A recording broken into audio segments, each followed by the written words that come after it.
Hey guys, how's it going? This is Lady Fantastic. So, I'm kind of going to do a 2-for-1 video here. The first part is I want to do an entry to ALEXBIGBLUE's contest. He's having a 50 subs contest. Congratulations, you're above, you're at 80 now, I think, man. So, here are the rules. We got to be subscribed to him. Check. We got to be 18 or older. Check. We have to live in America. Check. Now, I have to pick a team of 4 or more superheroes and villains and come up with a name for the team.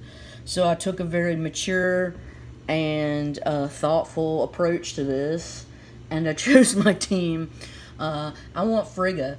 I want Odin's gal, so the wife of Odin and the mother of Thor.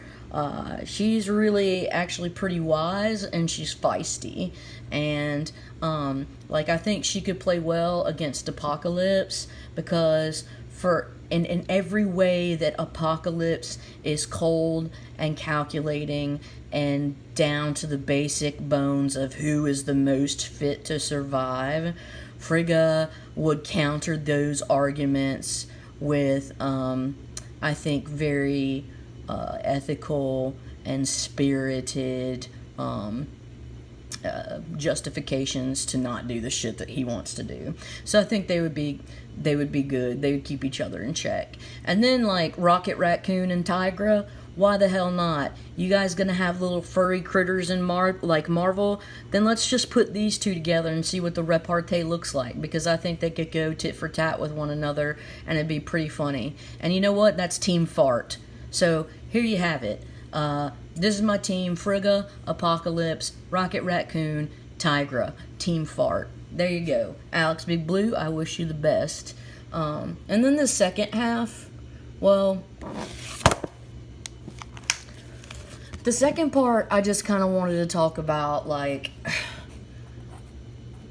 the story of comics and me, because it's weird, okay? So, as like a really young kid, like in like maybe the 1st or 2nd grade, I would go and I stay at my grandma's a whole lot.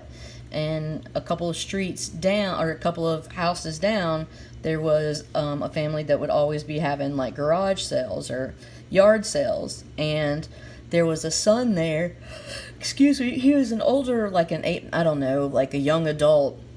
And he would sell like all of these Avengers comics, and he would sell them for like $0.25 each. And so like I would always beg Granny for like $1 or $2, and I would go down there and I would get these Avengers comics, and I'd go back to her place and I would read like, when I say I think it was about the 260s, 270s were the like issue numbers that this guy, maybe 260s to 280s, but those are the comics that I read.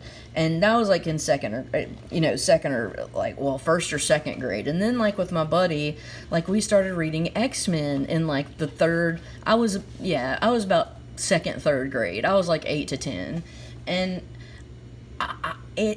the science, the lingo, so the sci-fi stuff that they tried to integrate in it, fascinated the hell out of me, okay? So much so that I was just like, all right, well, how much of this shit is true, you know? And in high school, I mean, I was probably what you would call one of those smart kids, but I couldn't help it. I didn't know why I knew the shit that I did. I could catch on to things a little, quicker, whatever. But like, because a lot of kids that are smart, they're kind of good at everything. They actually never really know what they want. So when I went to college, I was like, all right, well, what's one certain thing in this world? And I was like, biochemistry, because the implications and the practical, like, application of biochemistry is going to be a constant source for the need to develop new technologies in the healthcare industry, okay? So, basically science, right? I made these decisions based on my, like, fascination like, with X-Men and shit as a young person, and then, like, so, and when I was getting ready to go to college, like, the questions for this scholarship that I was asked to apply for was like, what do you think is one of the most important events, you know, in the news lately? And it was when George W. Bush had, like, allowed the use of, like, 60 embryonic stem cell lines to be used for, like, science and stuff.